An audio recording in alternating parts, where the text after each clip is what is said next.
first fruits. If y'all ain't doing this already, why? Why not? I sat my butt down on my daughter's bed in here, and I turned this light on, and I sat here, and I was overcome with joy and delight because we get to read His Word together and bring our first fruits to Him. It just washes over you with peace, and we're learning, we have a wisdom, and we get to spend alone time with the Father. This 4 a.m. has turned into a chapter by chapter Bible study series, and we are in 1 Kings. Last chapter was so good. The Lord appears to Solomon in a dream and basically offers this blank check. Listen, what do you want? And Solomon says, I want wisdom. I want to lead the people well. I want to support them. And God is pleased with this, offers him wisdom and gives him wisdom. He is more wise than anyone on the earth will ever be. And then God also offers blessings and all the other things that he didn't even ask for. Chapter 4. King Solomon reigned over all Israel, and these were his officials. So the Bible goes on to list all of his officials and what they were in charge of. And then 7, Solomon had 12 deputies for all Israel. They provided food for the king and his household. Each one made a provision for 1 month out of the year. These were their names. So Solomon had this strong, organized central government. Basically, these 12 deputies would take 1 month every year to use that month to gather materials, gather supplies, things that Solomon would need, an ancient palace. They all worked together. And this was technically called the Golden Age of Israel. This was when things were at peace, and it was just really good. In verse 20, Judah and Israel were as numerous as the sand by the sea.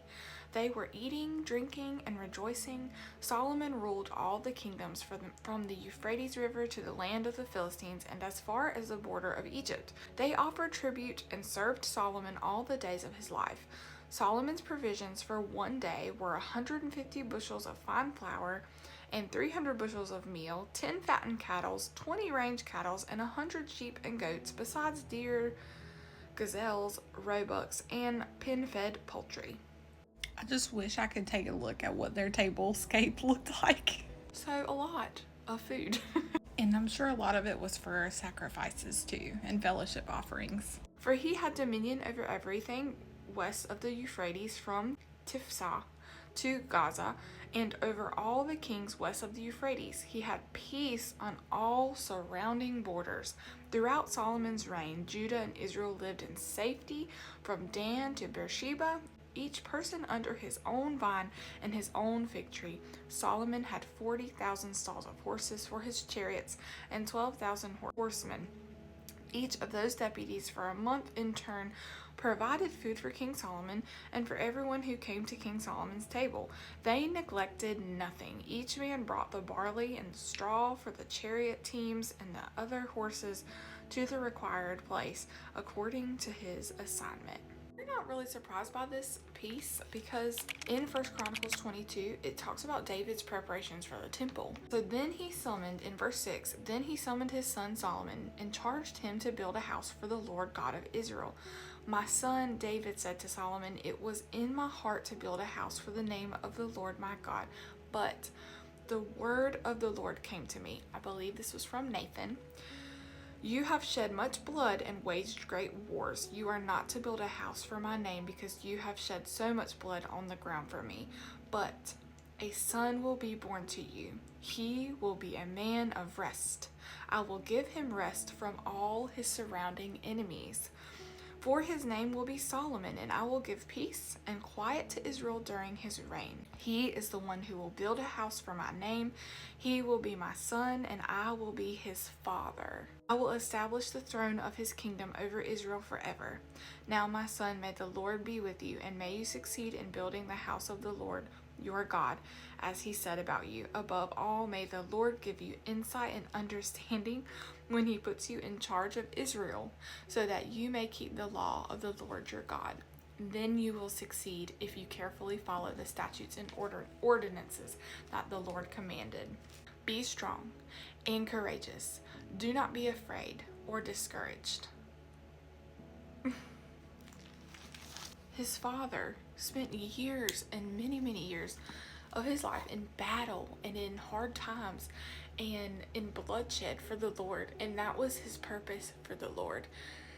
And his son got to reap benefits of peace and being able to build the temple. We're about to start seeing building materials being prepped for this temple, and how amazing it is. We get to read about this.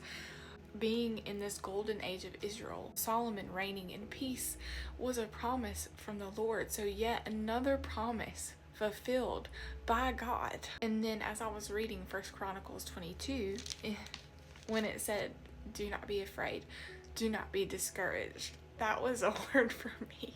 Let's keep going.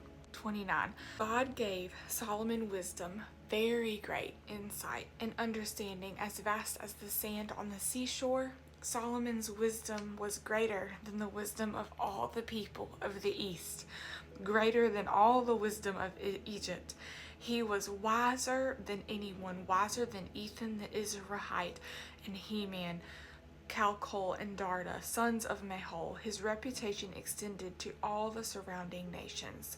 Solomon spoke 3,000 proverbs. We don't even have all 3,000 proverbs. I wish we did. And his songs numbered 1,005. He spoke about trees, from the cedar in Lebanon to the hyssop growing out of the wall. He spoke about animals, birds, reptiles, and fish, emissaries of all peoples, sent by every king on the earth, and who had heard of his wisdom came to listen to Solomon's wisdom. We see a divine gift that is cultivated by Solomon, his pursuit of knowledge. Not only did God provide him with such wisdom, but his wisdom is growing and he's curious about learning these things. Even the knowledge on this earth bows down to God.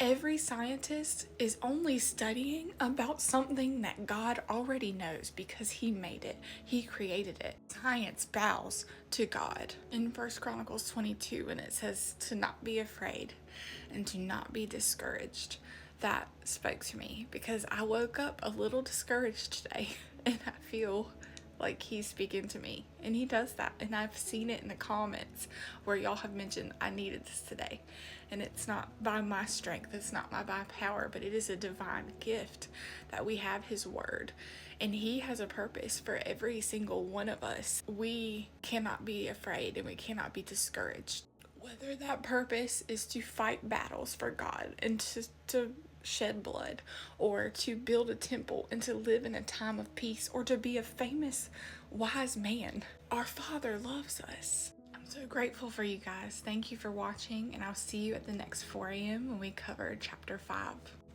I love y'all.